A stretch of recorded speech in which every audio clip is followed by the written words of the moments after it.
Vô trúng đường cụt rồi, thôi đi ra. Uầy. Thôi đi ra. Má. Chạy. Lần tiên chạy.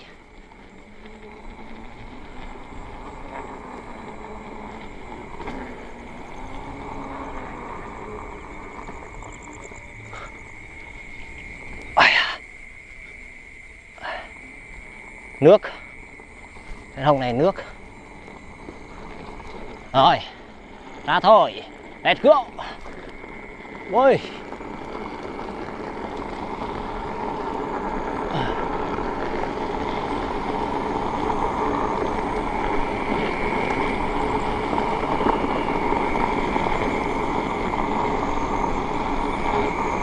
Wow.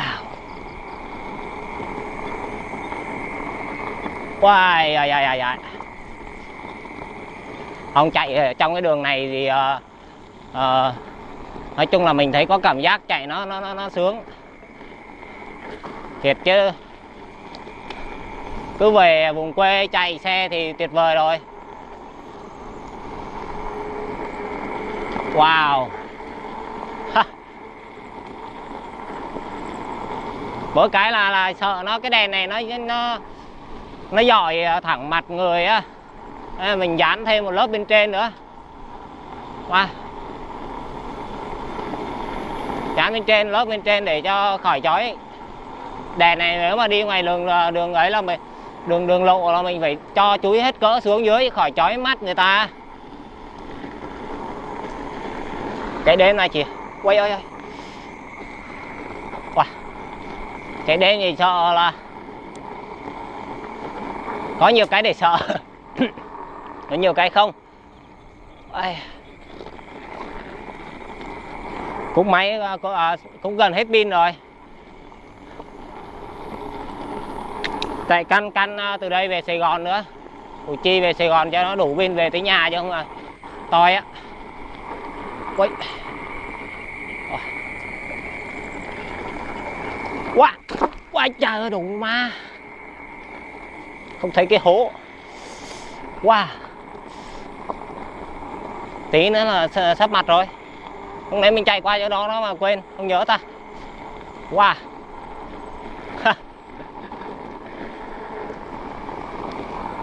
Wow. Cái dính hòn đá là dễ dính trưởng lắm.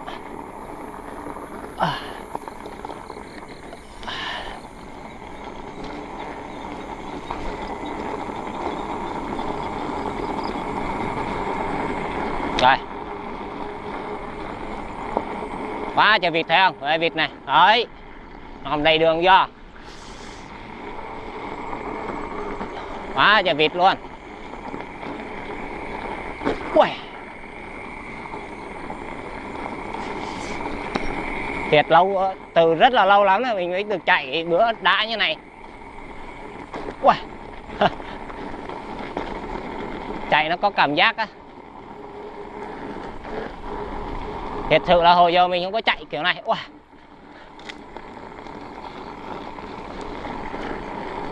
Chưa có kinh nghiệm chạy, mình chạy được có lần 2 lần à. Không có kinh nghiệm chạy như này. Wow.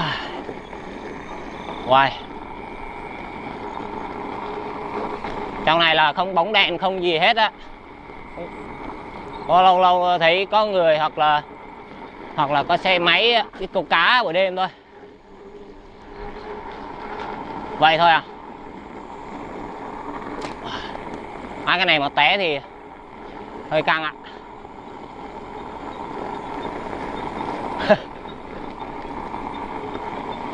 Wow. Nhưng mà thôi không sao. Wow. Vậy ra đường lộ rồi.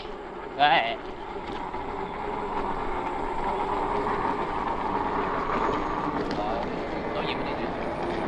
Cười.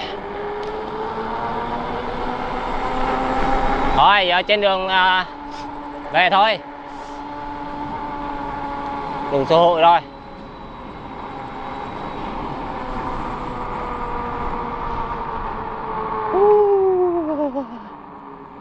Thịt của mèo.